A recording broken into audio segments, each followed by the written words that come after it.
It's the Evan edition. The Evan edition. The Evan edition. The Evan edition. It's the Evan edition. The Evan edition. The Evan edition. The Evan edition. It's the Evan edition.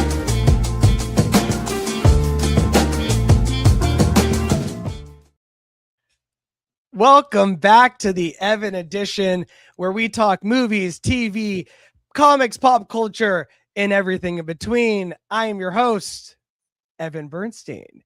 And with me today is Cece Clemens. Cece is a huge fan of movies, television, and everything happening in pop culture world right now.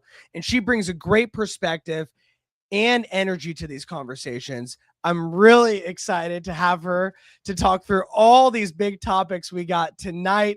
Cece, welcome to the show. Thank you, Evan. I appreciate you for having me. And I forgot to mention, your intro song is catchy as hell. Super catchy. Thank you. I found myself randomly like the Evan edition, like just randomly, like throughout the day. So okay, good job on that. But yeah, I'm happy to be here. I'm excited to talk about these topics you got lined up for us. Yeah, no, I can't wait to get into it. And we got a lot of stuff today. I mean, we got a DC Lanterns trailer that people have a lot of opinions on, and we got the Batman 2 finally starting behind cameras.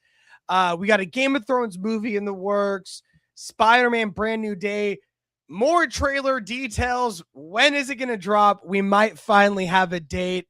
But before we get on to that, I want to just talk to you and get to know you a little bit as we welcome you to the show. So I'm going to ask you a few questions just so I can know you and so the audience can get to know you a little bit. Does that sound good? Sounds like a plan. Let's do it. All right. To start it out, I'm just going to ask you right now, what is your favorite movie that you have seen so far of 2026? GOAT movie. Easy. Really? My boy Steph. The Easy. Yeah. Okay. That's the time. I play basketball too, like from childhood all up until high school. I still love watching it every now and then. So yeah, that was right up my alley. Number one. Okay. That's an all-timer.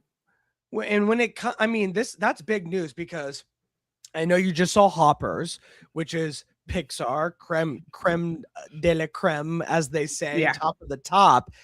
But GOAT is better than Hoppers. That's saying a lot. You know what I mean? And this is the producers behind the Spider-Verse. We got the Sony animation behind it. So that's pretty exciting. I'm curious to see that.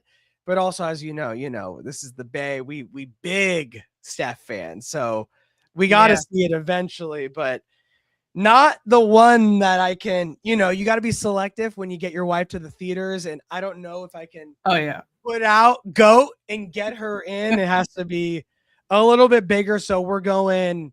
Hail Mary. Project Hail Mary is the next one that I will see in theaters with her. Yeah. Okay, that might be more up her alley. I'm childish, big kid at heart. Like I'm here for it. All the animated movies. Well, most of them. Yeah, most same. Of them. No, same. No. I am a huge proprietor of animated films. I get even a little irked when they call them cartoons. To be honest, I'm like, Into the Spider-Verse is not a cartoon. It's an animated feature. It's actually Oscar nominated. That's what I'm saying? Yeah. But no knock on cartoons, but I'm like, there's a difference between a Saturday morning cartoon and The Lion King. You know what I'm saying? Like, one is not the same as the other. But I love animated films. All right, let's ask you another question. I want to know, what is your favorite comic book movie of all time? Wonder Woman 2017. Woo! Very easy. Good one. Easy. Yeah. Easy. I struggle with you at all. Dark Knight, Spider-Verse movie, all of it. Number one. Yeah. Why is it your number one? I grew up on Linda Carter Wonder Woman. so we already had an appreciation for her Mm-hmm. growing up. She was always my favorite in the animated world, the Yep. Justice League cartoons, and other like shows they had with her or movies they had surrounding her, animated. And yeah, I was excited for Wonder Woman when it came out. I was super excited. I did not expect for it to be as great as it was, and they delivered Yeah. on the fighting, that the action, they delivered on that so well. There's Yeah. this one The particular No Man scene Land. The No that Man Land scene was just one of the best in comic book movie history, in my opinion. Yeah. yes, and that scene, that whole scene alone was like, yeah, there's no way. That was That's the good. first time. This was before the movie plans kicked in. I was getting paid Mhm. really good around that time to afford it, but that was the first time I went to the movies like more than once to watch this, like to rewatch a film. That was the Okay. first time that happened. Yeah, it Were was you incredible. highly disappointed with Wonder Woman 84 because of how high 2017 was? Yeah. Immediately, yes. Immediately, yes. This is That was such kind of a big like letdown. Such pissed a me off a big little bit. letdown.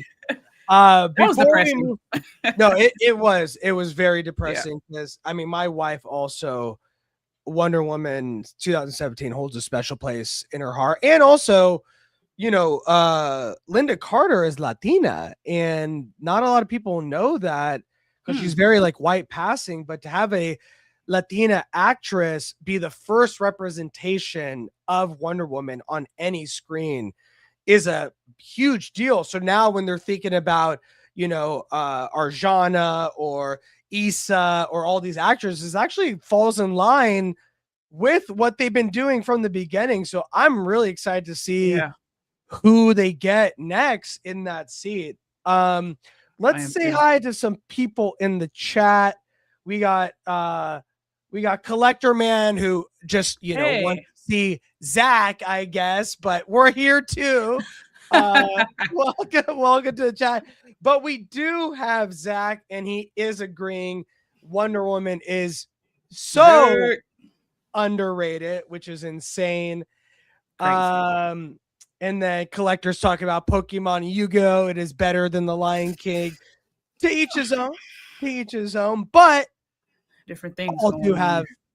very strong fan base, very strong. And so thank you guys for joining us in the chat. We're gonna continue to get to know Cece a little bit more. What is the worst comic book movie of all time? Oh dear. It's hard for me to. I'm not a hater. I don't like usually hate movies. Yeah. I'm thinking of two. Uh, One that was, I don't know if this would count, but the Hellboy, the most recent one that came out with Dave Harbour. Ooh, Crooked Man.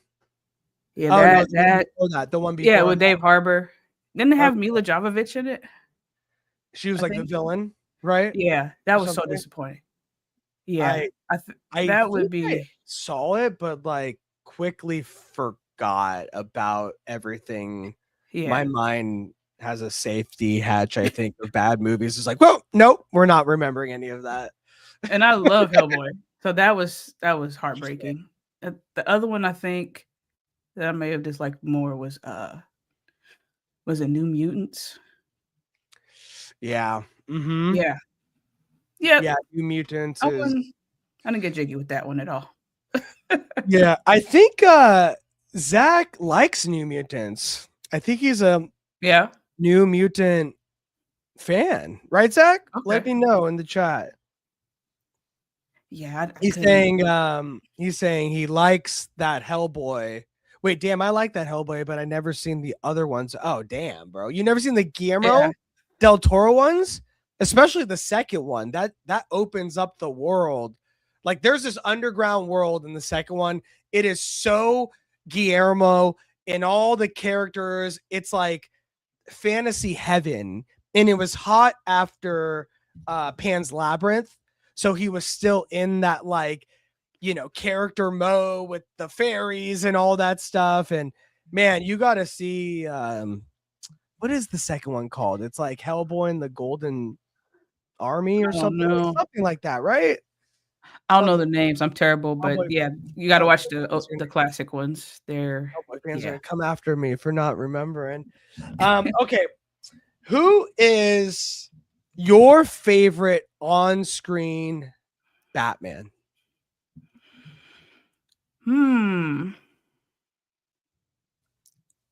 See, people might not like this. I'm not a huge Batman girl, but Not huge if I'm Batman gonna girl. choose, not huge. Okay. Now my sister, different story.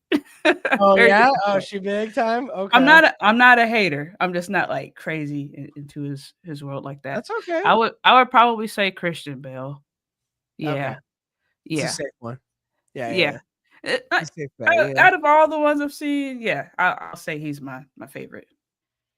Yeah. Well, I think Christian Bale is definitely up there for me. I would probably say my favorite Batman is from the Batman animated series. I feel okay. Have you ever seen that one? Yeah, that's what went into my mind, but I'm thinking live action. So yeah, Okay. I'll probably go with that too, the animated version. It's like, man, he is just so good in that, and man, I'm blanking on the name right now of the actor who passed away recently. I mean, he is. Oh yeah. What? I can't think right now. My brain is like mush. Kevin Conroy. Kevin Conroy was like the first one to have like such a distinct Batman voice and then to have such a distinct Bruce Wayne voice that I really feel like he understood the duality of Batman and Bruce Wayne more than most actors. That kind of set the tone for future interpretation. So that alone, I just was like, he gets it. And that voice I is agree. just like iconic. So I totally agree. I'm giving you that one too. Maybe I just knew you were a fan, so I was like, let me fill her in. But yeah, no, that one is fantastic.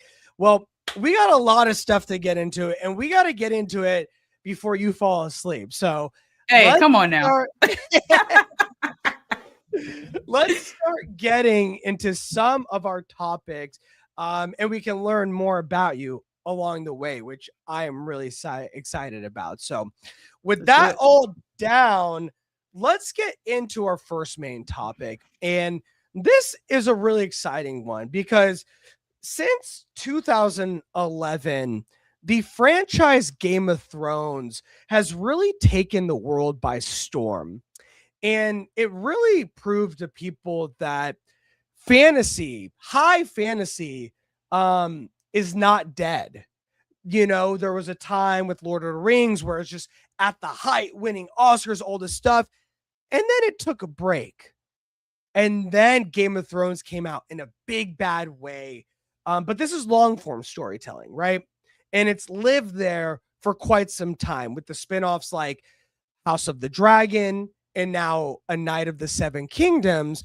And so we were wondering, when is Game of Thrones going to get on the big screen and give us that representation that we know could be great if given the chance? Well, seems like we might not be far off. This comes to us from inverse.com. They say Game of Thrones is big again. I never knew they weren't. With the success of A Knight of the Seven Kingdoms, it seems like there can't be too many Aegons in this basket. And with season 2 hot in production and more House of the Dragon on its way soon, the Royal Shakespeare Company has a stage play about Robert Baratheon's rebellion. And Corlys Valerian's adventures will be brought to life through animation. And then there's like, the Jon Snow spinoff and Arya, possibly. But on top of that, we are now hearing a new movie is being written by a TV veteran. And it looks like it's coming from a big TV veteran. According to Page 6 in Hollywood, Andor writer and House of Cards showrunner Beau Willimon has submitted a draft for a theatrical Game of Thrones film. Details are scarce, but apparently the story will focus on Aegon's conquest, the journey of King Aegon Targaryen I and his two sister wives, Visenya and Rhaenys, as they conquer and unite the 7 kingdoms into the realm that we see in Game of Thrones. This will be quite far back in the timeline, about 300 years before Daenerys went on her own campaign. If Williman's script is about Aegon's conquest, it will be the second in development production to cover the event. The Batman Part 2 co-writer, Mattson Tomlin, who we're going to talk about later, is developing his own take on the event, either as a film or a series. So could this be a bake-off situation with Warner Brothers selecting its favorite of these 2 takes? Possibly. The report does caution that ideas in development won't necessarily move to production, especially in this case. As we know, Warner Brothers Discovery is on the verge of a massive deal with Paramount Skydance, and it's likely we'll see some projects become collateral damage from the acquisition. But while we're still very early in the process, it's clear that Warner Brothers wants to adapt Aegon's conquest in one way or another. So I want to ask you, CC, one, what do you think about the Andor and House of Cards writer, who has made great projects, writing an Aegon's Conquest movie?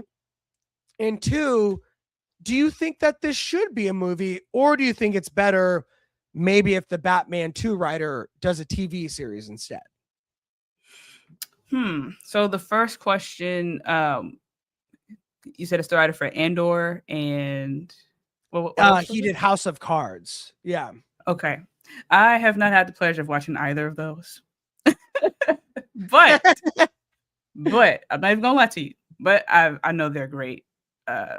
Great series. I've heard great things about them. Well received. So yeah. That is exciting to hear. And it's good. It's good to know they're trying to like push this into for us to watch it on the big screen, push it into a film. That is pretty exciting. And you said, what was the second one? The writer for Batman? Do you think that this kind of movie, Aegon's Conquest, which is a huge piece of Game of Thrones history, should live on the big screen? Or do you think Game of Thrones should kind of stick to the plan, which has always been these TV series? Is it time? It is time. It is time. For me, now this is just because of my personal investment with this character, or I guess lack thereof. I think it would be good to keep it as a series, considering that's where they gained their success from Game of Thrones, House of the Dragon, and the what's the newest one again? Night of Seven Kingdoms. Night of Seven Kingdoms. Now it makes sense to want to move to a big screen production, right. But I'm not into like the lore. I'm not like hardcore into Game of Thrones and this particular character story. So that's not one I'm personally invested into. Like, I want to see that on the big screen right now. But if I saw a trailer for it and it looks good, I'm here for it. But it's like, what would will it bring enough people to go out to watch it? I'm not sure if they have enough of a fan base to where it would be like successful at the box office personally. Yeah, that's a good point. Like, is it as big of a fan base as they think it is to get people in those theater seats? And unfortunately, right now, we have no idea, because when you look at the landscape of fantasy films in movies right now, they haven't really done that well. I mean, in early, recent memory, I can think of Dungeons and Dragons, which people love that movie, but nobody went to see it in the theaters. I love that movie so much. See what I'm saying? It was everyone that I know says that's a great movie, but nobody went to the theaters to see it. And so that could be something that detracts Warner Brothers from putting Game of Thrones into the movies. Is what does the landscape look like right now, currently, with fantasy movies in the theaters? But I do want to pay attention to this.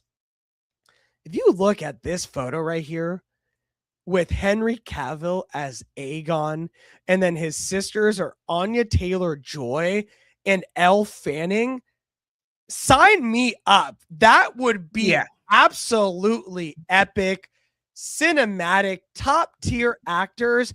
And I would love to see a Game of Thrones saga trilogy on the big screen. And if you have a writer like Andor and like House of Cards, which, you know, I didn't see House of Cards, I did see Andor, but it's really about inner conflict boiling over. And if anything, Aegon's Conquest, it's about uniting the Seven Kingdoms. And you best believe those people did not have a choice. Those people are being held by dragon fire being rained over them if they do not agree to unite with them in under the Seven Kingdoms. And that would be very interesting to see of how Game of Thrones got to the place that we saw 300 years later with Daenerys Targaryen. I'm like, yeah. Zach got me with the Targaryen almost took me out. He's right. So yeah, I mean, there is a definite possibility. I do want to ask you though, have you been able to see A Night of the Seven Kingdoms? I know we talked about it, but were you able to watch it? You did. I haven't. I wanted to, but yeah. Okay. Peacock was expiring. Hamnet was on there. Yeah. Been some other stuff before that expires. But yeah, it is on my list. I'm a binger. I will definitely be watching that. It's fantastic. But if anything, A Night of the Seven Kingdoms showed us that Game of Thrones does not have to be just one thing. It doesn't have to be Game of Thrones proper. It doesn't have to be House of the Dragon. It could be a short comedy. You know, in A Night of the Seven Kingdoms, these are like 25, 30-minute episodes, 6 total, funny cutscenes, like things that do not happen in regular Game of Thrones.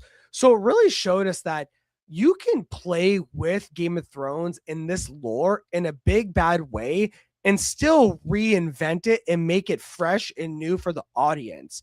And so I do think that there is a way in that this IP is primed for a big on-screen presence. And why not do it with such a big, you know, Game of Thrones lore as Aegon's Conquest, which is a huge thing that has repercussions for hundreds and hundreds of years and is what we see in Game of Thrones today. So if anything, I feel like this storyline, Aegon's Conquest, should and would be the one to give them that on-screen representation. For sure. That's a good point. And that, seeing Henry Cavill there, Anya Taylor-Joy, Elle Fanning. Yeah, I'm there. I'm sad. The ticket is already booked. Ticket is already booked for me. But yeah, if you have a strong cast to get people that aren't into the Game of Thrones world to get some seats, you got a winner there. Yeah, Zach says that sounds fun. I think Anya is going to be. Oh, is she going to be on Lord of the Rings? Search for Gollum, but she would fit this.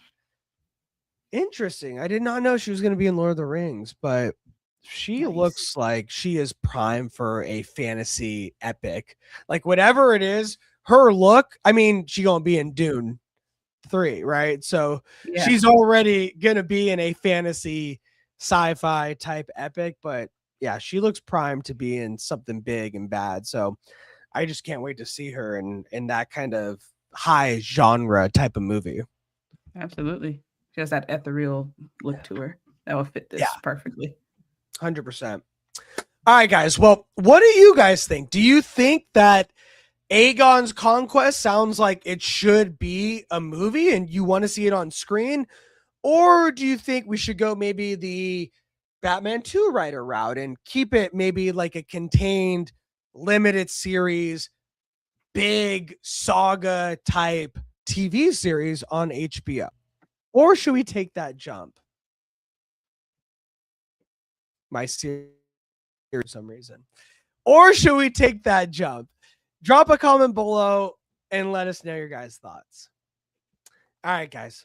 With that down, let's get into this. And we already mentioned it from the writer. So, as we know, years ago, it was announced Robert Pattinson is going to be the new Batman. And everybody cried, "Oh my God, the guy from Twilight, boo-hoo."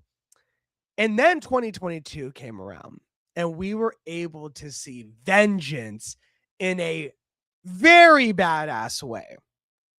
So much so that people now argue, is the Batman better than the Dark Knight? Which is crazy to me, but is a great conversation for the fans. And for many years, we've been like, okay, people are love it. Let's get the cameras rolling. Oh, wait, there's a DC shakeup. James Gunn, Peter Safran, what's going to happen? But it was successful, but they want to start their own. But then we knew that it's going to come because people really like this. But we didn't see anything. We were like, what's going on? They're taking a while. Well, apparently, cameras are going to roll, and they're going to roll pretty soon. This comes to us from Superhero Hype. They say a new report has surfaced revealing the exact filming date for the Batman 2, whose theatrical release is set for next year, and it seems like it's going to be a October 2027 release date. While plot details are being kept under wraps, comments from co-writer Mattson Tomlin and actor Colin Farrell promise a gripping narrative. The cast has also drawn significant attention thanks to reports suggesting Marvel stars like Scarlett Johansson and Sebastian Stan's involvement in the film. The Batman 2 will reportedly begin filming on May 29th, 2026 in London, as per the new report. This report comes from Page 6, which cited sources and said that the sequel was fully cast and ready to go. It aligns with what Variety reported last month, stating that the film would begin production by the end of May. Meanwhile, the Batman 2 story is unknown as of writing.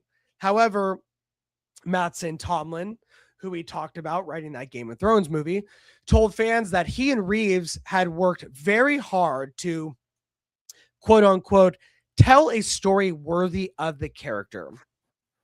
He highlighted the narrative's difference from previous film by stressing it is something that feels new and dangerous. Additionally, Colin Farrell, who plays our boy Penguin in the film, praised the film's script, labeling it tasty stuff.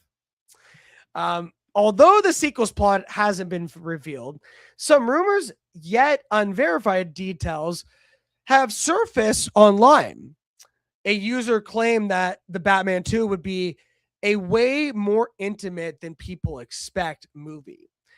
They said that it would revolve around Bruce Wayne, Harvey Dent, and Arkham. The user also suggested that Dick Grayson and Vicky Vale, two prominent characters from Batman lore, would be introduced in the film. Further, they claim that Oscorp, whom Dent was prosecuting in a high-profile trial connected to the drug epidemic, would throw acid on his face. So we have some rumors.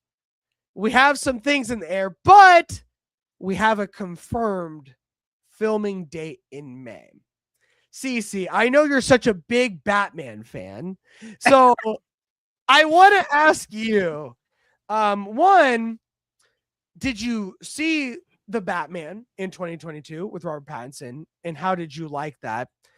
And how do you feel about a sequel and the things that they're talking about it? So, one, how did you feel about the first Batman with Robert Pattinson?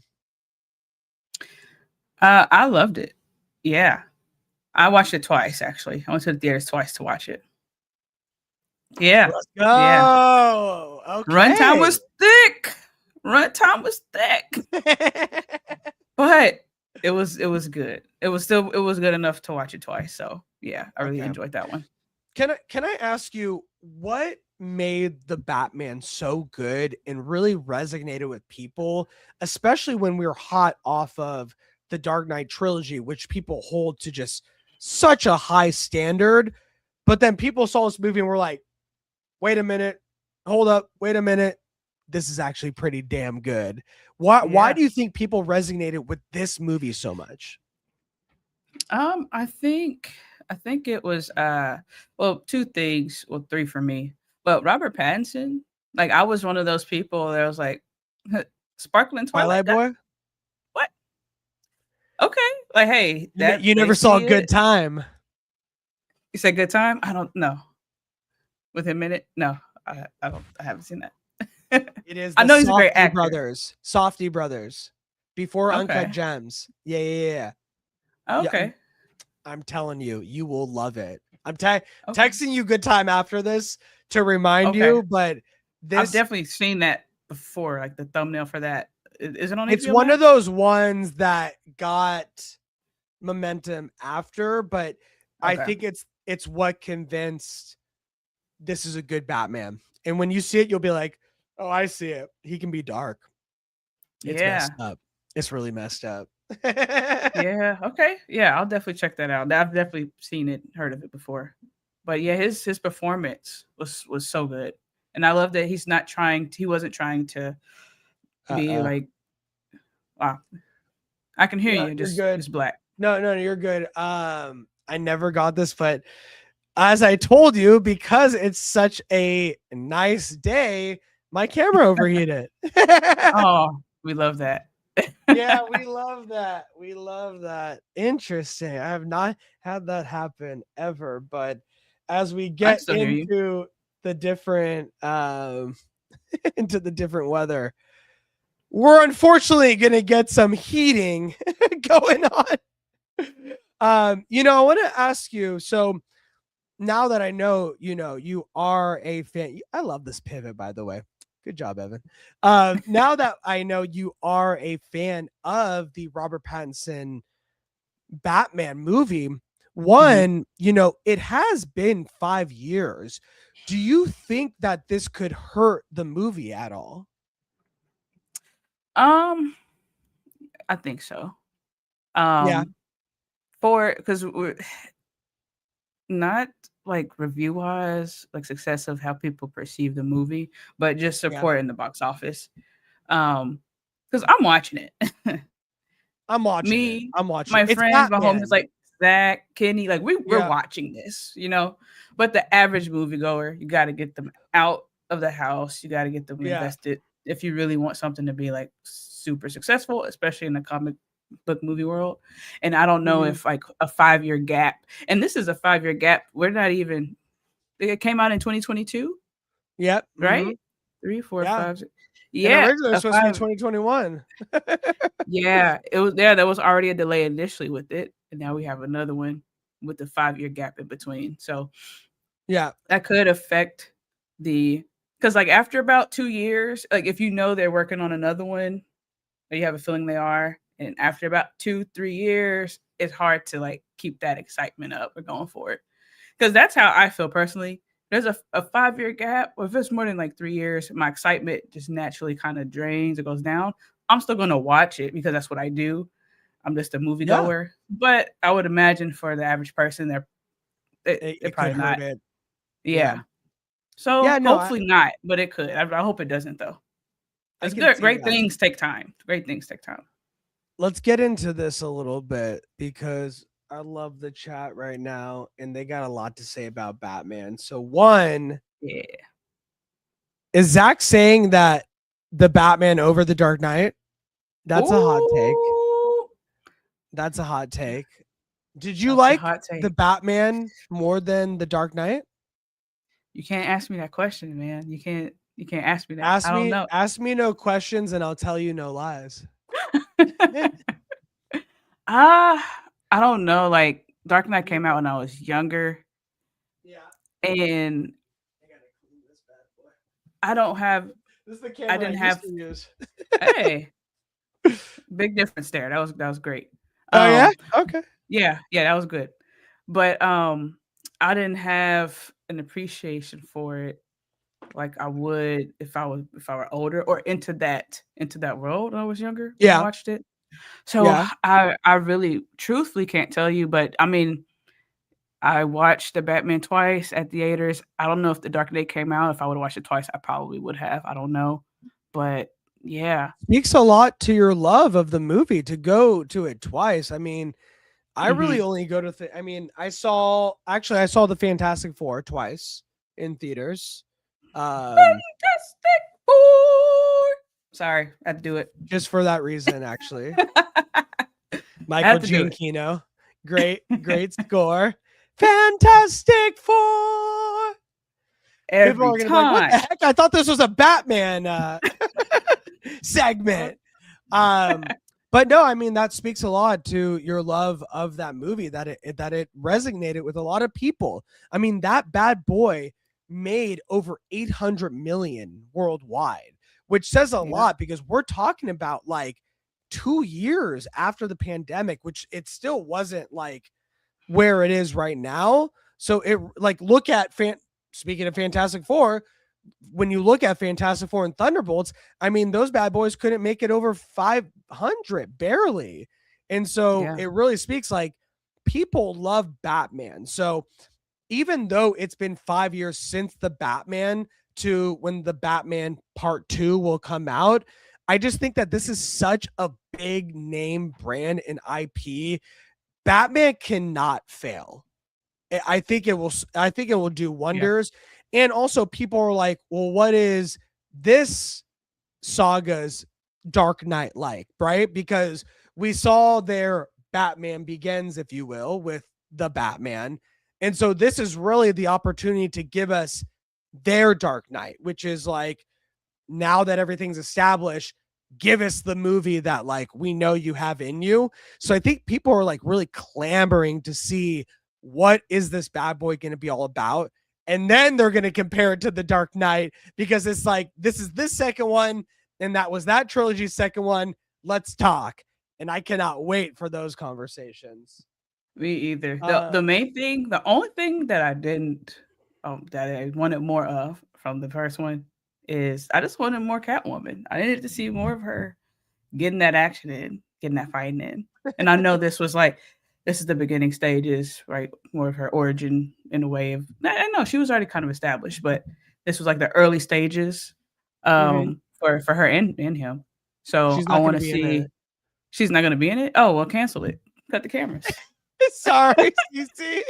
Cut the cameras. I'm sorry, CC. It's over with.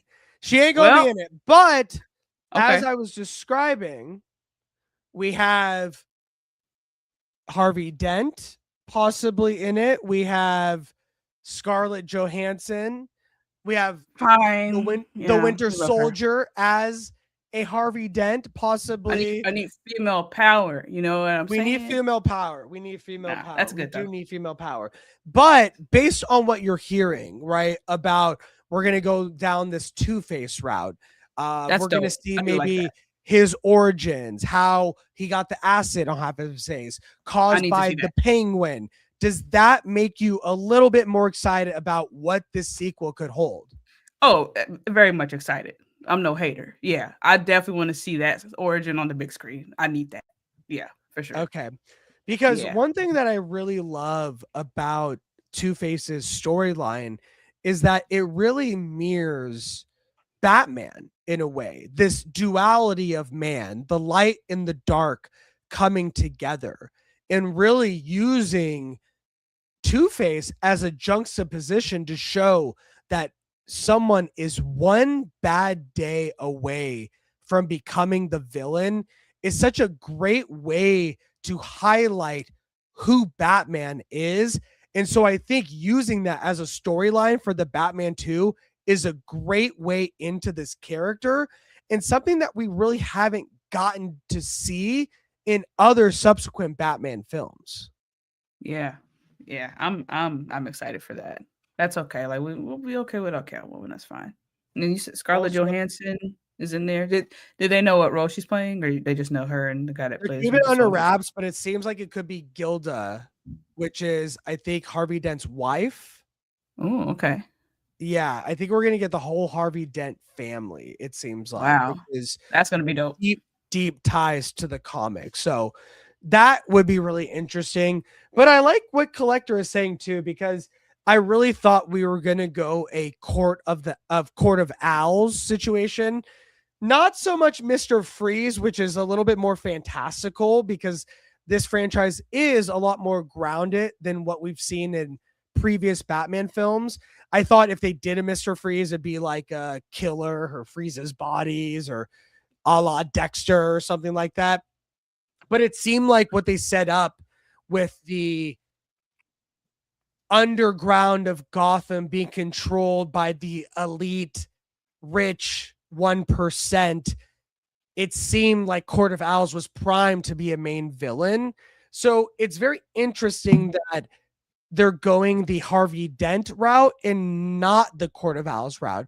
Or do you think that one does not necessarily, dismiss the other? Do you still think we could get a Court of Owls situation? Do you know the Court of Owls and their kind of history in the Batman lore?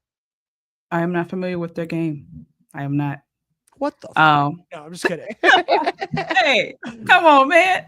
Nah, I'm not, but we probably could have had something if there wasn't a 5-year gap. If it was like 2 years, that's a good point. Another 2 years. That's a good point. They might just want to get into it. They just want to get Yeah. into it. No, that's a good point.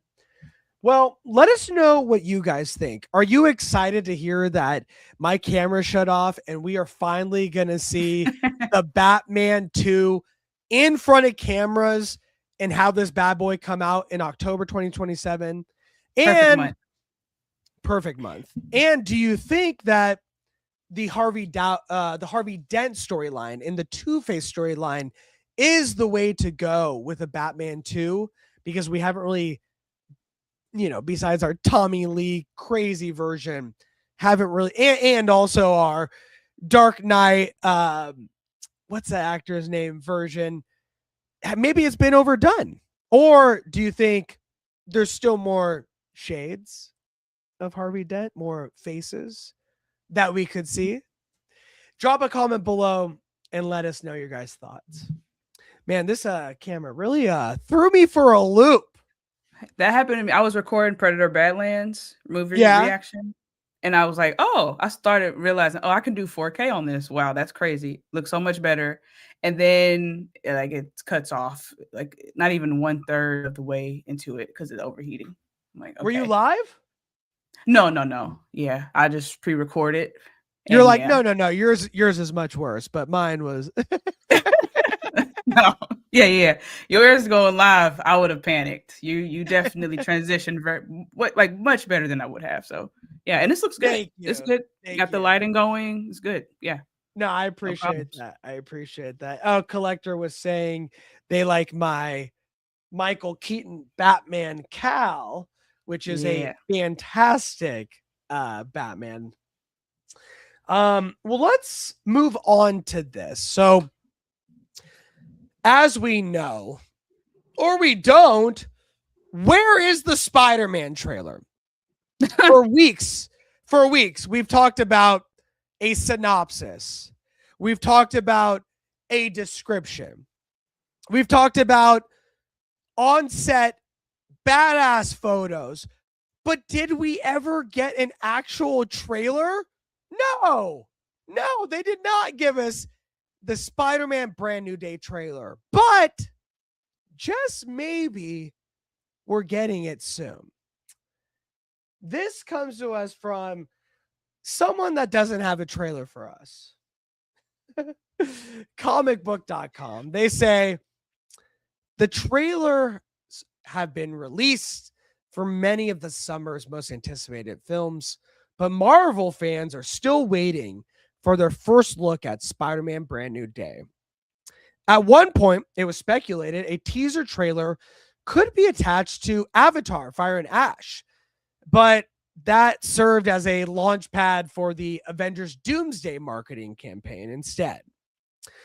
And, Brand New Day opens in theaters July, 5 months before Doomsday arrives. So fans were like, what the heck is going on and when are we getting a trailer? Well, it seems like there is 2 plans, not one, but 2 plans for a possible trailer release. According to an X account, Trailer Track, Sony has 2 plans.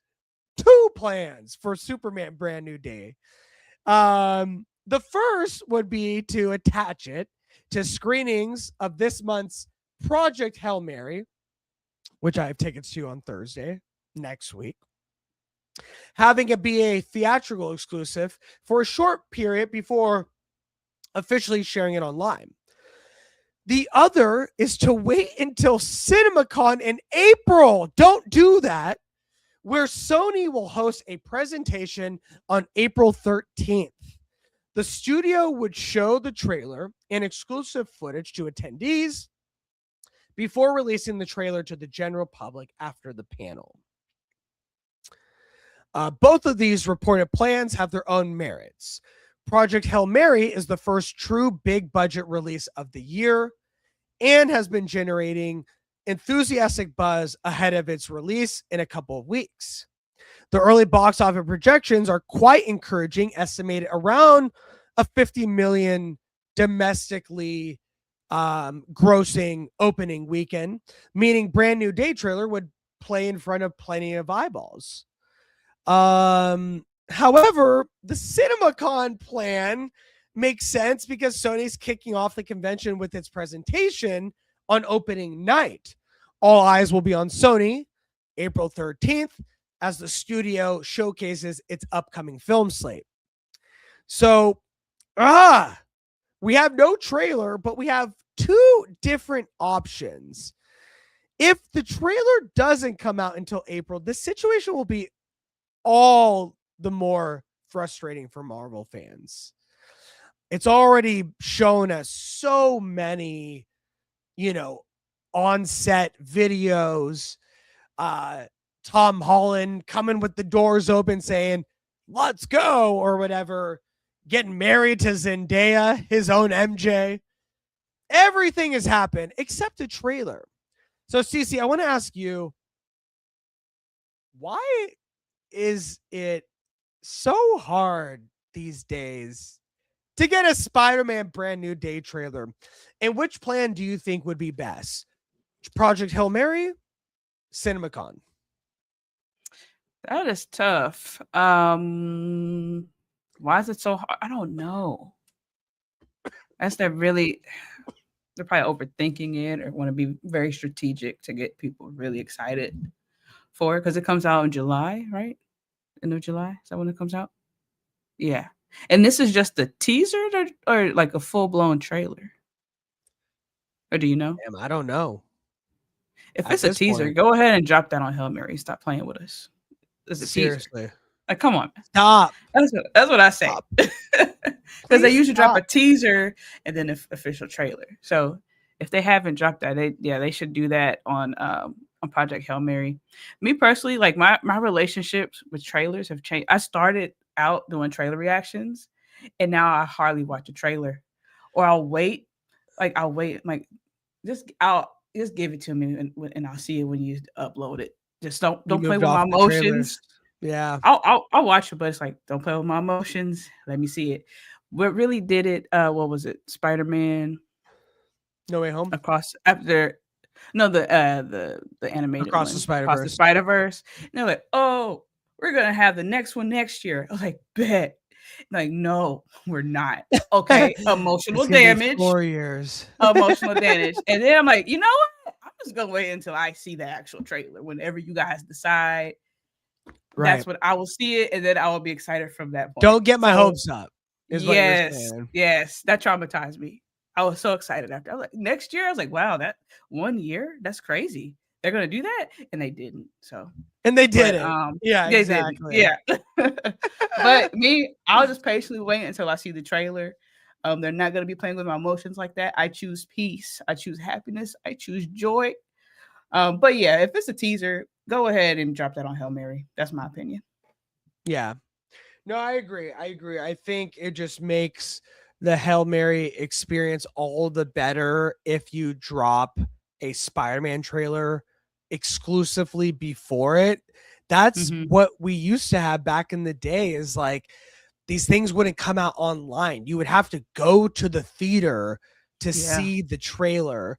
And so my hope is that for the Spider-Man trailer, since you dragged your heels and waited so long for this bad boy to come out, then make it an event and put it in front of a movie where there's a lot of hype, it's in theaters, it's exclusive, and you get a little cherry on top of the cake because you finally get to see the Spider-Man trailer. So that would be my suggestion as well.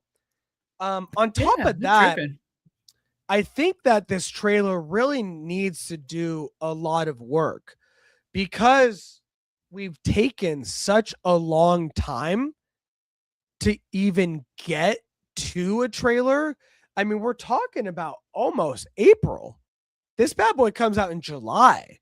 And I know they're thinking that Spider-Man just sells himself, but I really think you need to land when it comes to a Spider-Man trailer. A lot of people want to know after No Way Home, after his identity being erased when it comes to Peter Parker, after seeing the end where he is making his own suit, he has no ties to Iron Man or the bigger MCU. People are foaming at the teeth to see a real representation of Spider-Man in the MCU on their own. And this is the time to deliver with Brand New Day. So that's really what I want to see from the first trailer, is a Peter Parker that is no more, that is only Spider-Manning, that is lost, that has not many ties to friends, to family, anything like that, because it's something that we haven't really seen. And that's really what's going to sell this movie. There's been a ton of Spider-Man movies on the big screen at this point. People want to see a Spider-Man that they haven't seen. And this is finally the opportunity to show the audience just that. Yeah, I'm excited for it. Like, I would be more excited if I saw a trailer. That's the thing. And I'm sure that's the case for a lot exactly. For a lot of people, because I'm thinking, like, wait, this comes out in July. We already saw Supergirl trailer, and that comes out in June. That's crazy. Exactly. And I'm super stoked for that, for obvious reasons. Oh, I get it. But Supergirl, super stoked. I'm here for it. I'm here. That was an accident. That was cool. It was very cool. But yeah, they need to go ahead and drop it. I know we're in the age where digital streaming first and all of that, but like if you want people to get excited and you want more people to go to the theaters, you have to like give them that experience. Like firsthand. Yeah. No, I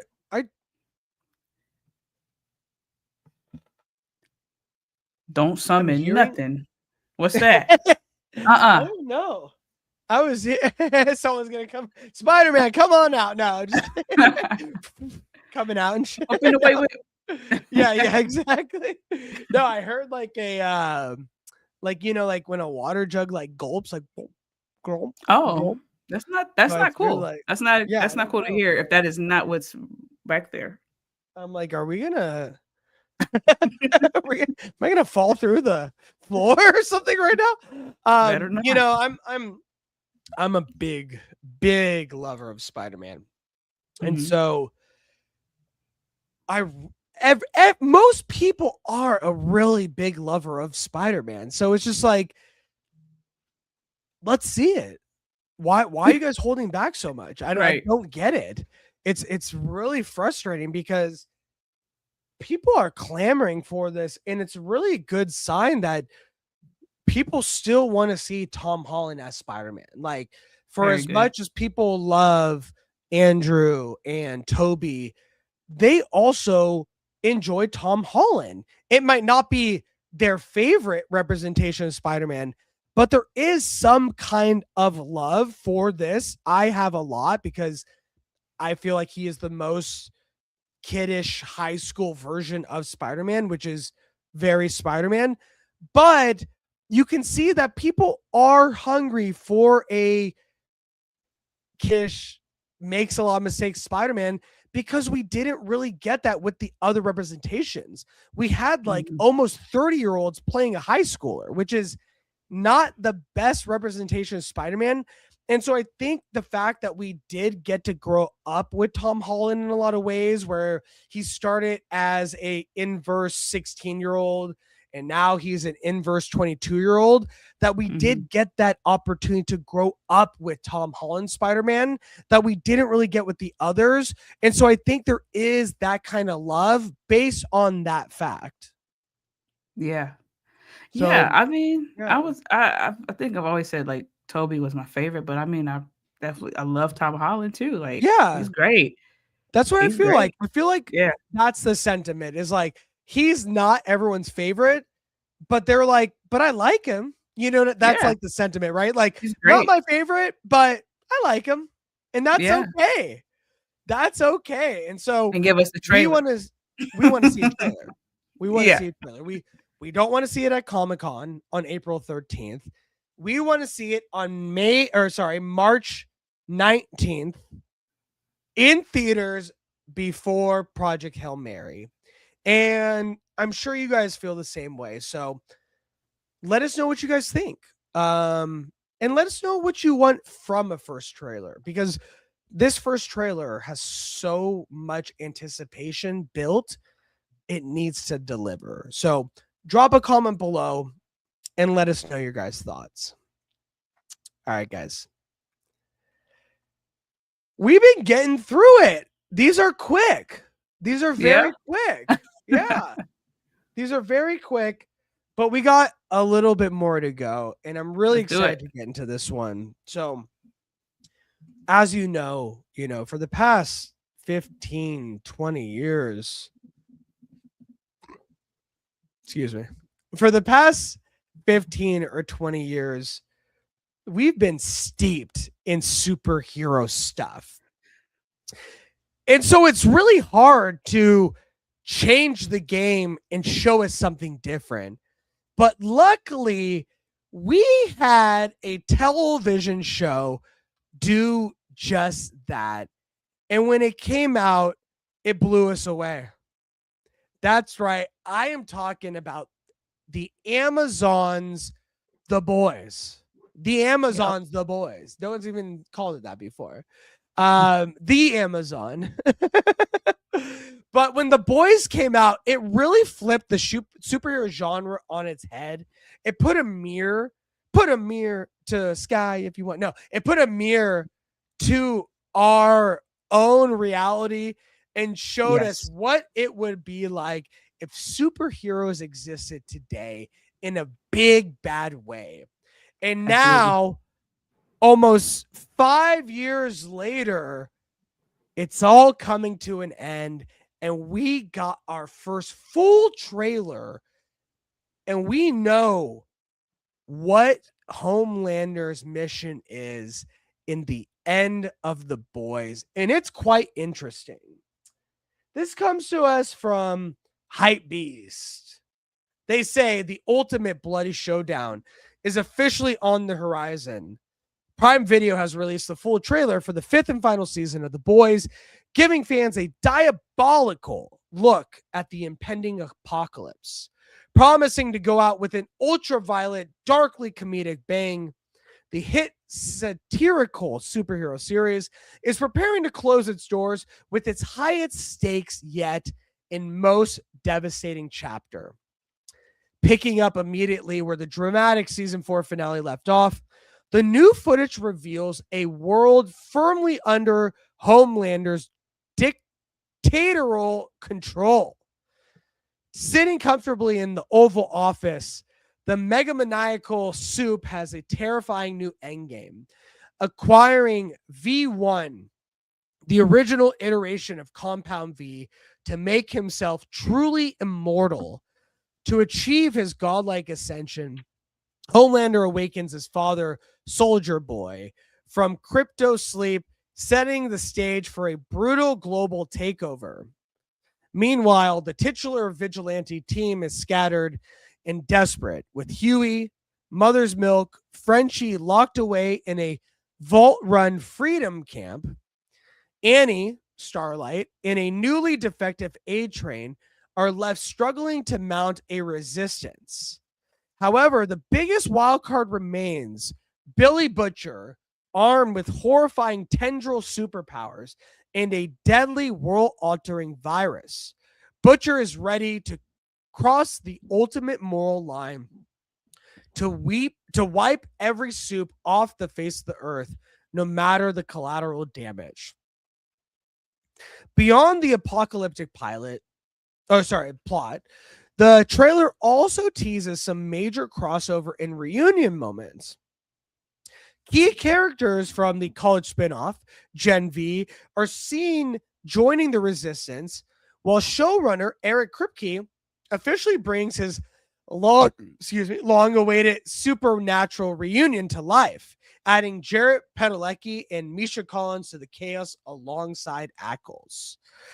The Boys Season 5 will officially debut its first 2 episodes on Prime Video April 8th, 2026, culminating in an epic series finale on May 20th. Cece, I know you were able to see the Season 5 The Boys trailer. What was your initial thoughts? Yeah, so first was like, here we go again with this guy. I don't like him. I know. I hate that guy. Why did you do that? Ugh. That was diabolical what you just did. He's smiling at you. That's the worst. He's looking right at you, and he's in the Oval Office. Not too unlike what's going on right now. That was my least favorite part of the whole trailer, that particular scene. It's too close to home. Yes. I remember when I first saw the show, I was like, wow, this is exactly how it would go if this was real. Like, this is too eerie. Yeah. It's so realistic. Like that Justice League Marvel Universe, that's cute. This is how it would go. Yeah. This is how it would be. MCU is cute. The Boys is really what we're in for if this ever does happen. Well, you know what? We don't need those. Let's keep it where it's at. We don't need those superpowers. But yeah, I was excited. I haven't, because when did the last season come out? Like 20. It's been a few years, right? It's been a minute. I think it's 2024. Maybe at least 2. Yeah. Yeah. So that's a good period of time, and that didn't start until season 4 came out, if I'm not mistaken. And this bad boy started in 2019. Keep in mind, but it ended in July of 2024. Okay. Yeah, I don't think I got on the bandwagon until 2024. The whole thing. Let me tell you something. when I'm locked in, I'm locked in. Like, okay. I binged that whole thing from beginning to end. And I remember watching, like, oh my God, I'm so happy. I got 3 more seasons left. This is crazy. And then 2, like, oh my God, I'm so happy I got 2 more left because I'm watching it now. This is wonderful. And then it ended. I was like, okay, what is life? What is life? And now we have it. Hey, cool. So, and then I'm seeing like characters like, oh yeah, her, okay. And then seeing Jared Padalecki in there, I was like, okay, you guys. Are you a big Supernatural? I'm not a big Supernatural fan, but I definitely grew up watching it, and I know them boys. I know them. I see them. I know them. Like, you guys think you're slick. Together. You think y'all slick trying to get people a part of the Supernatural like fan base, getting them hyped. Trying to get them to tag along and join. He knows we got that fan base. They coming with us. Yeah, they're coming. If they weren't already there, they're coming. So they're coming. But that's just gonna make it so it's just gonna be fun. It looks like it's gonna be fun, but also I'm nervous and I don't know how this is gonna turn out. I love how they're connecting this with Gen V. I love that. Yeah. Crazy how that one ended. So I'm curious to see how that's gonna be integrated. The roles that the characters from Gen V are gonna play, how big of a role is it gonna be? Small? I don't even know if they're continuing. If there's gonna be any more seasons with Gen V. I don't know about the scoop on that, but very excited. I think they're supposed to continue after. I think that's what I've heard the plan is. And to be honest, I love Gen V season 1. I thought season 2 was maybe a little bit of a downgrade, but the way that it ended made me excited for seeing those characters in the bigger overall universe because I really love those characters. So I'm really excited to see it all come together. I think it's really smart to build this cinematic television universe, if you will, and put it Huge. all together. And I think using those big players, because when that show ends, what's her name? Mary? What's the Marie Moreau or something? Yeah, I love her. Marie Moreau. She is arguably one of the strongest soups on the planet. And so to not have her in the boys when all this stuff is happening would be a huge mistake. So I'm really happy and I'm very curious to see how big of a role the Gen V actors will play in the overall boys finale season. How big of a role do you think they will play? If I want them to play a huge role, considering how things ended.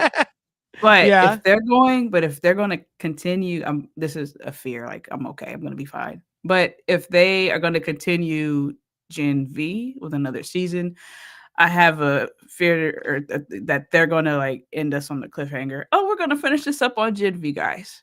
And I'm like, no, I don't want that. Close this chapter here. No, they ain't doing that. They definitely ain't doing that. Gen V is going to look a lot different in season 3 because of whatever happens here. Let me ask you this. Yeah. Let me ask you this. When it comes to Homelander, this guy has to end. Like, they're going to end it. He has to go. He has to go. Who will be the person to end Homelander's life? Who is your top 3, let's say, that you think will be the person to put the nail in the coffin when it comes to ending Homelander once and for all? Let's see. I have to look at the list. There's a lot of people up in here. So personally, for personal reasons, I need Marie to be up. I need her to be involved with that. Oh, okay. Do you think that would be a good payoff for someone that wasn't really in like the boys proper to be the one that ends? Okay. For me personally, because I forgot, because he was involved. He showed up like at the end of season 1. Just popped up out of nowhere, right? And then Homelander of Gen V. Oh yeah, he did. Yeah, he flew down. What are you doing in here? Get out of here. We don't like you. I just need her. Did you see like the clip of the crane carrying Anthony Starr up into the sky in that scene? And he's like using the F word, like, oh, you guys, and like the crane is like carrying him like all the way up into the sky, like super far. And he's like, you mother effers, like, you got me.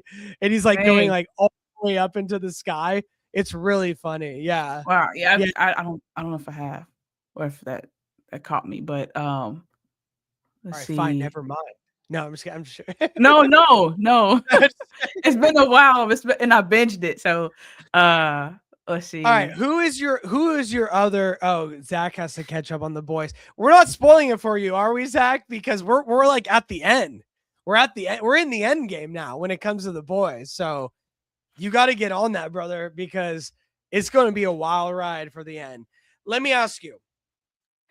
I would say Marie and Butcher, Andy, and then Butcher, and Huey. Butcher, I'm looking at Butcher. So Marie Moreau, my personal pick, and then Billy Butcher, and I think Annie January, Annie, Starlight. So Starlight. All right, so then, so when it comes to it, who you would want is Marie, and then who for the boys' story, who would be more satisfying? Huey or Butcher? Because remember, this all started with his girlfriend got obliterated, and it also started with Homelander doing something disgusting to Butcher's wife. Remember? Started Butcher on this head-to-head with Homelander. So your want is Marie, but the most satisfying, if not Marie, would be. It would be two Butcher? For me. It would be Butcher and his son. Woo! finale. That would be satisfying. Give me that. Give me that immediately. Yeah. Yeah. You know, for the longest time in the Boys series, Butcher and Huey have had this strong connection. Butcher introduced Huey to this bigger world of people that aren't on the Soups bandwagon, if you will, and pretty much changed him from a wimpy dude to a hero in his own right. Someone that fights against the oppressive Soups in a big bad way. And so for me, I feel like what would be really satisfying is if some way Billy Butcher and Huey came together to finally put Homelander down. I feel like that would be something where people would end the show and be like, you know what? I'm happy with that. That was well deserved. And I think that would leave people in a good place. If Marie has a way to weaken him and then the boys come in and finish it off, I'm totally okay with that because I think Marie is very powerful. But what are you going to do now that Marie is the most powerful Soup in the world? And with great power comes great responsibility. But also, I'm going to do another line. You either die a hero or you live long enough to see yourself become the villain. And can Marie become the big bad villain of Gen V season 3? Oh no! Hey, no! CC hates it. Cut the cameras. Cut the cameras. No, like the whole second season was like, girl, you gotta stop playing and start the blood bending. I'm tired of these games. I'm tired of it. Do the blood bending. Get into it. You into Avatar: The Last Airbender? You into that? Yeah, of course, girl. Okay. I'm like, girl, as soon as I saw blood, I'm like, honey. Nickelodeon for life. Honey. and I like the live action. I like it. I like the show. I thought it was good. The Netflix show? Yeah. The OG. They look like they aged like 50 years because they took so long between season 1 and season 2, which I do not like. Yeah. But the first season, look past it. But for an Avatar adaptation, which is very, very hard to do, I liked it. I liked it a lot. It was really good. Yeah. But she might not play it. I hope she helps like weaken him. But yeah. I think that'd be good for him to play a part. I do want to know though, because we do need to look beyond after The Boys ends, because there are a lot of spin-offs, right? There is Vought Rising, which is the beginning in the 50s with Soldier Boy and others of the beginning of Soups in the world, which is very interesting. And then there is also The Boys Mexico, which is supposed to be produced by Diego Luna, which I'm very excited about. And I just restarted watching Narcos Mexico again with my wife, which is a fantastic series. So have you heard of The Boys Mexico? I have not.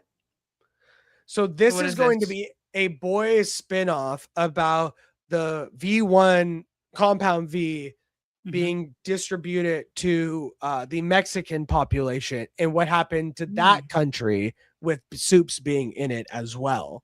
Oh, and yeah. So and primarily in Spanish, which would be really cool. So that is also something. But to Zach's point, I haven't heard anything about this spinoff for a very long time.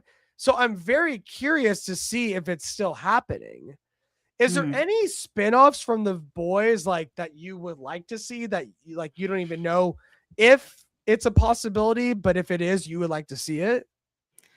Other than what you already mentioned, the Vought, like going over like the beginning, I'm very interested in that. Yeah. Other than that, and what about Gen the girls? The girls? I just made that up, but instead of The Boys.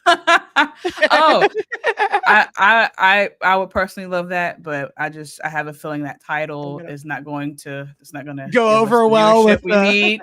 It's not going to be the viewership we need. Yeah. But anti-woke mob is going to be very upset that a title is called The Girls. Watch out. Yeah, I don't even want to be on the internet at that time. Yeah, don't be on the internet at that time, but this I got but it's called The Boys and they just did The Girls. And, no, it's woke. Oh, okay. Yeah. All right. No. It can't come after. It can't come before. No. It wouldn't even as a woman, it just the girls that wouldn't feel right. The women. Yeah. Little just women. do a different. You gotta do a different title. Just switch it up. The people. But the people, yeah. The they them, whatever. The they them. They low key got that with Gen V, like in a way, yeah. So I mean, but for me personally, I would love to see Gen V continue. I think there's a lot there that you can play with and have fun with that you necessarily can't really do in The Boys. So I would like to see a continuation of Gen V after The Boys concludes. And on top of that, I really think there's other countries like Mexico or others that you can really play with this lore. So I really think there's more opportunity for The Boys IP to expand in a really cool way. So that's my hope for the IP after The Boys proper ends. Yeah. Will it happen? It better proper end too. Don't y'all do that. Don't do it. Yeah, definitely. I have a feeling they're going it's gonna be good, but we'll see. Yeah, same. No, same. I've loved The Boys for so long, and I think it's a very special show, and I think it really carved out a space in the superhero genre that I didn't really think was possible with how much superhero content we have today. It's very hard to be new and exciting and entertaining. Yeah. So the fact that they were able to take the comic and expand on it and make it its own thing and make it relevant for the time that we live in today, I think it's a huge feat that will be recognized years to come after The Boys end, of like how good of a superhero show that was. And it will only get more exciting and better as time goes on and as people discover The Boys. Yeah. That's a great show. I'm so glad that because I've heard it over the years. So like, oh, okay, The Boys. Oh, The Boys. Oh, I didn't really know like what it was about like that. And then I was like, oh, okay. Thanks to my movie tuber community I'm in, they typed it up, talked about it. I'm like, all right, let me see. I was locked in. I was like, whoa, oh, okay. It's like this is what it's about. Wow. It's like that. Yeah. With the first episode where dude's girlfriend literally got obliterated into pieces in front of his face. I was like, oh, we doing it like that. Okay. That's different. And it's like, oh, that's kind of how that seems more real. That's just how it would be. And like it just kept going and progressing. Yeah. No, I love that. I love that. I love that about The Boys, that it really shows you like the anti-Marvel, really. Like The Boys is anti-Marvel. It really shows you like, nope, it's not gonna be like that. It's gonna be more like this if it did exist. And you need that. You need the counterbalance to the bright, comedic saga of Marvel. You need something that really takes it to a, oh my God, this is effed up. And it really rounded out what the superhero genre could be. You know what I mean? Yeah. And I see Zach's comment. I need to get into Invincible. Need to stop playing and get into that one. You need to, because, to Zach's point, just like The Boys, Invincible also was a show to carve out its own part of the superhero content in a big bad way.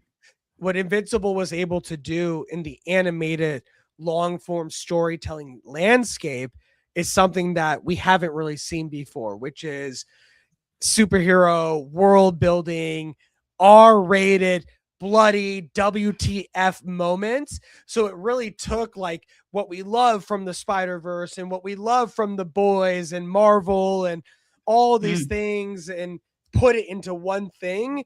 And it is absolutely incredible what they were able to do with that series. So I would highly recommend it. Okay. And they're still going, right? Or season 4 is coming out in a couple weeks. So perfect. We got a lot of good stuff. But let us know what you guys think. Are you guys excited for the Boys series finale, season 5, to finally end? And do you think that Homelander's hunt for immortality is going to succeed, or are the Boys finally going to show what is up? And then the girls will come into play. Drop a comment below and let us know your guys' thoughts. All right, guys. We are almost out of here. We put this into overdrive for Cece so we can tuck her into bed at night. But before we do, let's get into our last topic. And this is a big one that I'm really excited to get to, because this superhero has had some interesting adaptations, to be honest.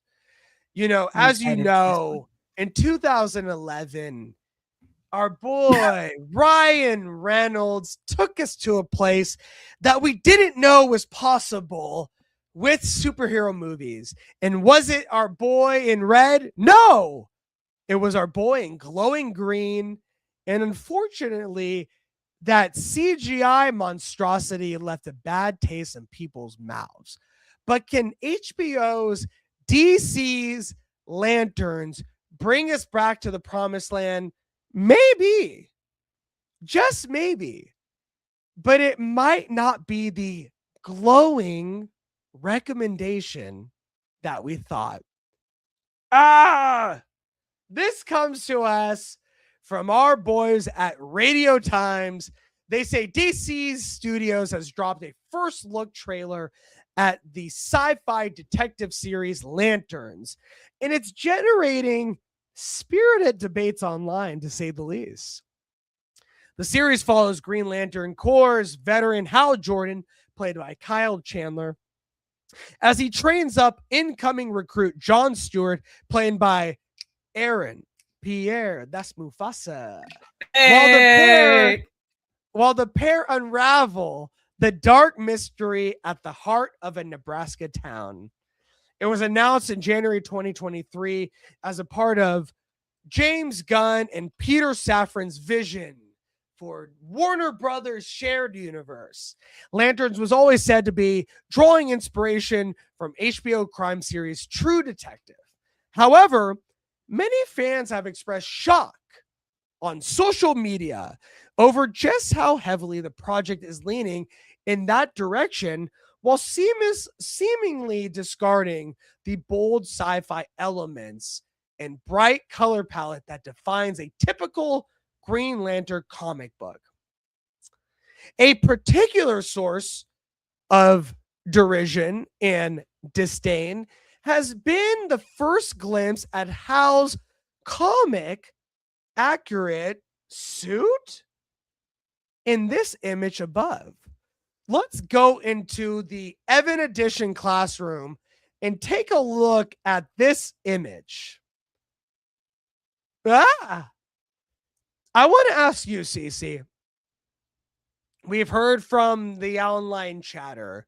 We've heard from the creator of some of DC's Green Lantern comics. What is this brown suit and where is the green? And some people have hearted for the brown suit, and some people have given some shock and awe for what they would wish is this beautiful bright green suit. Based on the trailer and what you've seen with the tone and the vibe that they're setting, what do you think about the online backlash saying that this trailer just looks too realistic and is not really diving into that bright, glowing green, fantastical universe that we know from Green Lantern. Yeah, Zach said, "Ew, yuck, yuck." I Yeah, I like the brighter green. It's not even bright, it's just green. It's regular green. You like Um, this? You like this one? I like the one on the bottom. I like what I grew up watching. I Like, what? choose the one on the bottom. Yeah. I get what they're trying to do at the top, but no. No. Um, yeah. Yeah, I've always said this, like, oh, as long as I can remember, well, as an adult. But especially when the one with Ryan Reynolds came out, I've always said we You need to loved have a giant. it. No, I was young when it came out. I didn't hate it, but it did Okay. not age well. It did not age well at all. It's terrible. The CGI not good. Yeah, I see why it got all the backlash that it did. Yeah. But yeah, I've always said we need, even when that came out, I was like, no, we need Jon Stewart. That's the one that's going to work. That's the one we need. That's And the Aaron best one. Pierre is Perfect. chef's kiss. I don't care that he's not dark skinned. He's Jon Stewart. That is a black man. It's fine. It's not that deep. He's perfect for it. He looks like Jon Stewart. He actually His voice a little bit. Voice Yes. sounds great. Yes. Right? So I'm excited. I'm excited just for him to play this role. That suit, not giving excitement. I'm not. Yeah, I'm not gonna hate on it like that, but yeah, I see the look they're going for. But yeah, we like the OG. What did you think about just like the overall tone and what you saw from the trailer? Did you like the trailer at least? You know, regardless of the dull coloring and all that stuff, did you like what you saw from the trailer? It was, yeah, I liked it overall. I wasn't. Yeah. It didn't get me like super excited or like. I wanted You this to weren't be a movie. clamoring at the. Yeah, I need Jon Stewart. I needed him to be in a movie. That's what I wanted. I wanted to see that. That's just that's always been a personal thing. The show is good. We know HBO Max comes through when it comes to their shows and their productions, especially after seeing Penguin. That was so amazing. So I'm not worried about that. But yeah, it was cool. It definitely was like more like a darker type of vibe. But yeah, I'll just have to wait until I see more, really. This is something you don't want to hear. The trailer made me less excited. And yeah, I just love Jon Stewart. I'm excited for that. I love Jon Stewart. And most 90s kids grew up with Jon Stewart Green Lantern over Hal Jordan. That was my Green Lantern, you know, from the Justice League animated series.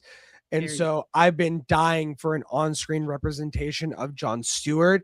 I feel like Aaron Pierre is the best casting for Jon Stewart. I mean, look at this man's eyes. Like, damn. You know what I'm saying? Really look at this guy. Even when he's like this. Still fine. But like, still good. We're okay. When are they going to put this guy in the front? Come on, dude. Get the old guy in the back. Jesus Christ. But I will say a few things. One, I think this could be really good. What it gave me vibes of when it comes to the Lanterns HBO trailer is it gives me Watchmen vibes. And Watchmen was a fantastic series on HBO. It was grounded. It was hyper realistic. It dealt with real world racism problems in our country, in our history of our country, in a big bad way, under a huge fantasy sci-fi umbrella with the HBO-isms of it all as well, which is a fantastic combination. So if Lanterns can do that, I am all board. I'm all on board. But I understand people's hesitation because with Lanterns, especially the Lantern Corps, people are expecting a sci-fi opera space adventure a la Guardians, a la Supergirl, if you will. And so they're very curious to see that you went this route with such a big sci-fi property like Green Lantern. And I totally get that. And so my hope for this series is that we start out grounded, we start out dull colored, and as it ramps up to the end, we get more fantastical and we get more into the space opera epic, if you will. That is my hope. I don't know if we will get to that point in the series ends and then a movie comes out and that's that movie. But I feel like that is a way that could satisfy both fans. Yeah. I hope they go that route. I really hope so. Maybe that was a test. That was a test. Like, oh, that's the first version. I don't know. Let's see what Zach is saying in the chat. So one, he doesn't understand, like, why is the suit even hung up to begin with? Like, why are you representing the suit this way? Which I totally get. Which I totally get. He's also saying maybe that's the Yellow Lantern suit, and we are aware that Sinestro is a big part of this season, and so whatever is happening in this town could be a Sinestro ism, if you will, of him taking over and making things not as they seem, which would be really cool. And the one thing that you don't want to hear from fans is this trailer made Zach less excited. And that is a very, very bad reaction to have from a new property that you're trying to sell to the general audience. Now, I want to ask you, would this really make people more excited about the trailer? If it looked like this and you saw this in the trailer, would you say, yes, this is Green Lantern, let's go? Or would you say, this doesn't fit in like a true detective tone?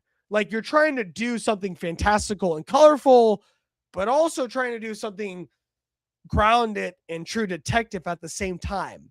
Maybe you're trying to mix two tones at the same time and they're going to cancel each other out. What do you think, CC? That's a great point, and I'm sure that's the vibe they were going for. But give me that green. Give me the green. Give me the green. Give me that green. I don't know if you watched Ninjago, the Ninjago movie. Wait, is that the one? Jackie Chan. He kept saying green. That's green. Give me that green. I want that. I stopped after Lego Batman. I love Lego Batman so much. Oh, that's a good. Oh, that's so good. Yeah, I love that. I love it. Lobster Thermidor. You know, when he's heating up his lobster like alone and oh yeah. And then I love like when they shoot, they go pew pew pew. Just don't do yeah pew pew pew. And like in his robe, he still has the Batman mask on though in the mansion and yes. Oh man. I mean, to your point though, to bring it back around, you know, Green Lantern is loved by a lot of different ages. Mm-hmm. You know, there is the animated DC world when it comes to the Lego movies, which a lot of kids love. There is the animated DC world that the 90s grew up with when it comes to the Justice League animated series. And so it's like, who is this show for? That's what I want to know. Like, what made you think that this was the right show to make Green Lantern True Detective? That's really where I want to see what the thought process is, because it's not a foregone conclusion. This show could be fantastic as all heck, but who thought this got to be True Detective? We got to make this grounded. They got to be looking, you know, dull color, brown jackets, no green at all, no glowing. Like, who thought that and was like, and that's Green Lantern, my friends. I'm out. You know, who said that? Yeah, it's like, is this a way to, like, for budgetary reasons and CGI? Like, oh, we can't use so much CGI and have the green effect looking so bright green and having it look right. Maybe that's a part of it. But like, dude, if you're not gonna do it, if you're not gonna do it right, just leave it alone. Just leave it alone, or take time. Or are you gonna be like this? Yeah. No, I mean, to Zach's point, I would have preferred a true detective show in space. And so really the question comes down to it, was this Green Lantern TV show decision based on money? Because of what happened with Ryan Reynolds' Green Lantern in 2011, did this make you swing the pendulum the complete opposite way and say, we need to save money on this?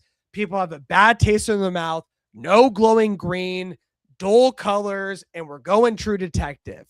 Because that is a real effect from a movie, even though this is 15 years ago, having a big bad impact on how you're going to represent Green Lantern in the future. Because that Ryan Reynolds movie was such a big bomb, and it was so made fun of, even in Deadpool, with the green glowing horrible CGI outfit. It completely turned anything with DC Studios and Green Lantern making that CGI move with the suit again for years to come. So I totally get why they are being hesitant, but maybe this is a little bit too hesitant. What do you think? For sure. Green Lantern. Green. Like, I don't even want to be one of those, like, you have to be green. Match it where? Green. Where they at though? Green. Green. Like, yeah. Like, I don't want to be like, oh, you have to match the details exactly right to the T. But like, if you like Zach said, if you can't do it right, or don't do it at all. Like, if you can't make a Green Lantern movie look decent with great effects with a gray suit, maybe lay off. Or maybe we'll see, like, oh, that's actually kind of cool. I don't know, but I think we should just stick with the OG green there. It's cool. Right. No, I agree. I think this looks really dope. And I think in this series, you could have gotten to this point. But from what we've seen from James Gunn's universe with Guy Gardner, Green Lantern isn't the full green glow around the person when they're using the ring. For some reason, mainly because of Ryan Reynolds, James Gunn and Peter Safran have decided that in this DC universe, when they use their ring, they are not going to have the green CGI glow around them. And for better or worse, they are running with this belief that Green Lantern should not have the green glow. And is this the right decision? We, the fans, will be the judges of that. And the proof is in the pudding. Because you best believe, if this Green Lantern TV series on HBO has great writing, it's in the vein of True Detective and Watchmen, and it is a great effing series, all that backlash will fall to the side and people will be like, you know what? Give me more Green Lantern. This show is epic. So, yes, people are hating now, but the flick of a great writing wand will change everybody's opinion. That's true. But it has to be money reasons. It has to be maybe the glow doesn't look right to them in that shade of green or something. I don't know. Like, do you think he doesn't have to, or does it not look right? Did you try and it didn't look right?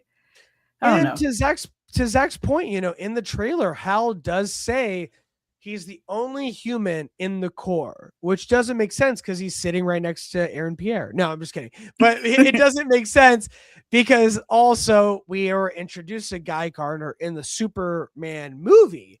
And so Zach is asking, does this take place before Superman? It very well could be, but also in the lore of the Lantern Corps, Guy Gardner is seen as a big POS. And so he might just be throwing shade to Guy Gardner and not wanting to mention him because it might be a little embarrassing to mention this dude as a part of the Corps anyways. So I wouldn't put so much stock into the fact that he didn't mention Guy Gardner as one of the human Green Lanterns, But it is an interesting thing to note within the trailer. Kevin says good writing isn't going to matter at all if the show doesn't pull in a massive viewership for HBO. That's interesting, because does viewership pull into a show with bad writing, or does a show that has good writing, that has good word of mouth, pull in viewership? You know what I mean? Because he says good writing isn't going to matter at all if the show doesn't pull in massive viewership. What pulls in massive viewership? It's not just the name recognition of Green Lantern, which, as we've stated, has been tarnished from a movie that came out 15 years ago, is still making it hard to have accurate representations of Green Lantern on screen. So they're already a little downtrodden from that. So I wouldn't necessarily agree with that. I would say good writing is a great way to have good word of mouth to get the audience. But to Zach's point, a lot of shows with good writing doesn't have great audience, and a lot of shows with poor writing get multiple seasons. So sometimes you never know. Sometimes it's lightning in a bottle. You know what I mean? This is going to be an aura thing, I think. Like, it's going to be, for sure, the writing. Good writing is going to help a lot, especially considering how the last Green Lantern movie went. Good writing and then good effects. People, good word of mouth, of course, just like the Penguin show. Really great word of mouth on that, with how well it was written. Right. But with this being lanterns, having good effects along with the story, good word of mouth, that's going to help it become successful overall. Let me ask you, before we get off this topic, what is the results that they want from this show? Let me ask you that. Do they want a grounded Lantern series to be nominated for Emmys and be an awards contender and be up there with the likes of HBO's True Detective? Or do they want people to fall in love with these characters and expand the world of the DCU and eventually have these characters on the big screen? You know what I mean? Like, what do you think they're getting at with this type of show, and what do they want from it? I think it's the second part you mentioned. I think they want to gain enough of a fan base to eventually have them have a more prominent role on the big screen. Because I've always wanted, I know it's not just Jon Stewart, but I've always wanted to see Jon Stewart Green Lantern on the big screen. I always feel like that's the one that's going to work. That's the one that's going to resonate with the fans. That's going to be successful. But we know it's more challenging with it being Jon Stewart. He's beloved in the DC universe, but he is a Black character. And with him being in the Lantern, with him being in the Lantern universe, right? This is different from Black Panther. That's more like that leans more into a culture base. And then you have Ryan Coogler as a director, right? You had a lot of things surrounding that made it such a massive success, right? But for Green Lantern in this world, I'm just like Cyborg. I'm thinking about a Cyborg movie too. You have to approach it at a different angle, given what's surrounding these Black characters. So I think that starting it off with the show is the best way to see, like, do a test run, like, okay, how are people receiving this? Do they want more? How is this going to look on the big screen, or how can we integrate it with other characters, kind of thing. I think that's personally what I think, because I've always wanted him on the big screen, always. And it seems like this is a way of seeing how they can transition into that, versus like, oh, Green Lantern movie, he's the star of the show. It's about him, Jon Stewart. How many people are going to go out and watch that? That's not comic book fans or not fans of Jon Stewart himself. You know, I would love that, but they got to make money too. So I think they're trying to see how that works. Keep this in mind. There's a lot of great Black representation shows that did not have Black creators behind it. So with Watchmen, that was Damon Lindelof. And he even said, if I do a second season, it should be a Black creator because they are the person to take this to the next story in the next level. So even he was hyper aware of his white privilege in writing a Black story. And I should not be the one to continue that story if it does. And guess who's on the show? Damon Lindelof is one of the creators of this show. But on top of that, I really think you're right in saying that, like, having a and on top of that, Wonder Man, which was also a great series on Marvel that for sure has a Black lead superhero in it, was created by an Asian American writer, right? And so I really think it's important, no matter what race the creator is, to always keep in mind that this is a Black superhero on screen, that never changes. And I think that is something really important that we've seen from other creators that aren't Black, that are writing about Black superhero stories. So that, I think, is also really, really important. And I hope they do it justice here, because I think that is something that isn't being talked about as much when it comes to Jon Stewart finally being represented on the screen. So that is a really good point. The other creator is another white dude name. Hey, no hate, you know. No hate. No hate. Chris Mundy, who is fantastic.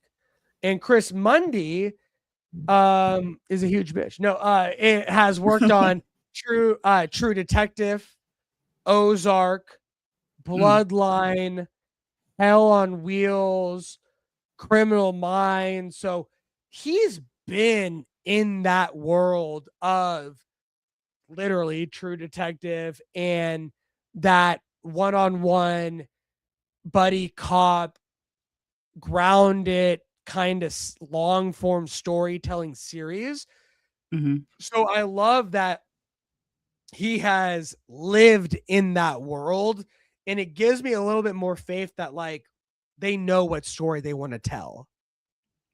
I just don't know how fantastical it will get, unfortunately. And that might rub people the wrong way. Fantastical. Yeah. I need an extra fantastical. Yeah, definitely. Lantern's world, Lantern's universe. Lantern's world. It's Lantern's universe. So let us know what you guys think. Are you excited from what you saw from the first trailer for DC's Lanterns? Or are you like Zach and that took away all the excitement you would have had for this show? Or is it maybe a wait and see approach? Maybe we take a beat, we see what they're going for. We could get a surprise a la Watchmen on HBO, which was absolutely incredible. Or one of my favorites, Lovecraft Country, which would be amazing. Which they probably should have gave it to man, I love her, the creator of Lovecraft Country. Have you seen that show? I have. That was the one that ended, with man, what's his name? Jonathan Majors. Yeah, that was good. That was a great show. Misha Green is fantastic. I would have been like, here you go with Green Lantern, but that's just me. But let us know what you guys think. Are you excited about the trailer? Are you missing some green glow? Do you think that it's possible that it could come? And are you just going to wait and see? Drop a comment below and let us know your guys' thoughts. All right, guys, we did it. We got through all of it. I was going to add this one, and I'm going to anyways because we got 5 minutes. Let's do it. Before she's like, I'm going to bed, dude. Get the heck out of here. No, I don't go to sleep. Like I'm not like, but no, I don't think so. But you got some time to yourself to, gotta wind down. Press, wind down. I want to ask you. There have been reports that a Monsters Inc. 3 is officially in the works. We have gotten Monsters University, which was a sequel prequel to the original, but we haven't gotten a true sequel to the ending of Monsters Inc., which is arguably one of the best endings to a Pixar movie in history. We get our boys finally getting the pieces of the door together, and he opens the door and he says, "Boo," and we hear her laugh, and it ends. And that's all we see from the movie. We're finally hearing that we are going to get a part 3, if you will, of Monsters Inc. 1, are you a fan of Monsters Inc.? And 2, are you excited to hear that we're finally going to see some kind of conclusion to the story that they set forth 25 years ago? That's crazy. How old was I? It's crazy. It's so long ago. Yeah. I can't call myself a fan. I did love it. Like when I watched it, I loved it. And we watched it so much in school. That's a fan. You got to watch it in school? Yeah, I was watching it in school. It's wonderful. I love that. Like after school or day? No, during in school, yeah. Oh, what the heck? I want to go to your school, dude. What the heck? Sometimes we watch Gandhi and stuff with Michael with Ben Kingsley and stuff. I was which I love, by the way. It was awesome, but we watched Chicken Little was crazy. Yeah, that was wild. That was a wild run. Was it Chicken Little or Chicken Run? Chicken? Yeah. Zach was 11 when Monsters Inc. 11. Yeah. I had to do that. I gotta make the connection. 12. Wait. I was 12. Come out. Yeah. When did it come out? 2001. Ooh. So I was right. 25 years ago. Yeah. It's the 25th anniversary of Monsters Inc. Do you think that they should do a Monsters Inc. 3? Yeah, why not? Why not? Bring it on. That's one thing about it. They're gonna do it anyways. Right. Gonna keep making the prequel, sequel, live action, or they're gonna do it. No matter if we say yes or no. But I mean, I'm here for it. I haven't watched it in so long, but yeah, I say why not? I'm intrigued. What would you hope from from a third one? Did you see the prequel where they're in college, Monsters University? I think so, but I do not remember. Not remember it. Do you remember the first one? Like when I described that ending with the piece of the door, then he opens it. Do you remember that ending? That brings back some memories. And then let me ask you, do you want a continuation right after that, or do you want what my wife said, which was awesome yesterday, where she was like, it'd be sick if he opens the door and that's Boo's daughter and it's years later and now he's gonna have a connection with her daughter. And I was like, you're not a movie person? Yes, you are. That was fantastic. Yeah, that I love that. Let's do that. Right? That made me reopen the ring, repropose, and remarry. For real. Heck yeah. I like that, right? Awesome. Yeah. Yeah, I mean, whatever they give us, just make it funny, make it look cool, give us some closure at the end. That's it. Yeah. Yeah, no, I saw that. Give us some new memes. Some new memes. We've been using the memes from some new memes. The movie even now. Now. No, the little girl with the pink shirt, her facial expressions or something. Yeah, hilarious. The one with the pink shirt. I'm trying to remember that. Are you sure it's not from Finding Nemo? The one with the braces, the crazy one? No, it's because the girl in there, she's got short black hair. Does she have a pink shirt? Yeah, Boo. Yeah. She's in a in like a fake monster costume because they like dress her up as like a fake monster to get by in the world. I'm gonna show you a picture of her. She does have a pink shirt. Yeah. She has like a pink onesie, actually. No, now that I'm looking through it. Yeah, she has a pink onesie. Yeah, no, I love Monsters Inc. I think it's fantastic. I think John Goodman and Billy Crystal is like such an iconic duo. And then, you know, Boo was played by an actual like actress that was like 2 or 3 years old, which was like fantastic for the voice of it all. So I would love to see them come back in some kind of way. And I think what my wife proposed would be a great way to do it if they don't do it like right after that, but they skip that many years. That would be really cool. So yeah, there's a lot you can do. I was 7 when that came out. It's crazy. Damn. Hey, no, hey, yo. Hey, yo. Damn. You hit the Kevin Hart. It's not like the Kevin Hart, Don Cheadle. Damn. Was that real or you never know? Is that real or no? Like that skit? I think that was, yeah. Is it? I think that was a little skit. I know that's some great acting. They had to have been playing. That had to be played. That had to be. Oh, well, he's funny. I love that. That was hilarious. Damn. So fast and immediate too. Too fast, too immediate. Too fast for y'all. All right, guys, let us know what you guys think. Are you excited for a Monsters Inc. 2, 3, 4? No, are you excited for a third Monsters Inc.? Drop a comment below and let us know your guys' thoughts. All right, guys. Well, that will do it. 6 topics up and 6 topics down. How'd you like it, Cece? This was fun. Yeah. You're great at what you do. Yeah, I'll say that. You're really good at what you do. Yeah. No, I appreciate that. I appreciate that. And whatever I do rests on the shoulders of the great co-hosts that I have on this show. And so it is a pleasure having you on here. And I definitely hope we get a chance to have you back. Cece, where can the good people find you?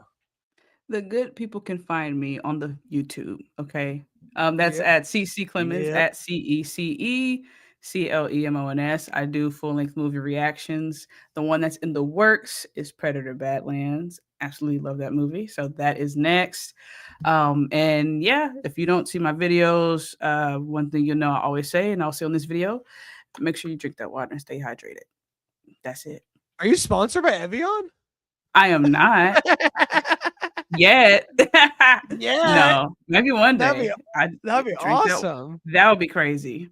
I would love that. And I would definitely go back to this moment here, this point here. But yeah, drink your water, stay hydrated. You're probably not. Yep. You're more than likely not hydrated right now. So go ahead and fix that. And that's it. Awesome. I love that. And you can find me at the Evan Edition. We are on Apple Podcasts, Spotify. We are on TikTok and Instagram, and of course, YouTube. So please like, subscribe, be here for the journey, be here for the conversation. Keep it respectful, but keep it fun, because that's what these conversations are all about. It could hit you differently, but we want to hear about it. We want to hear your thoughts. So drop them below and stay tuned for more. Next week, Zach and I are going to do a live Oscars.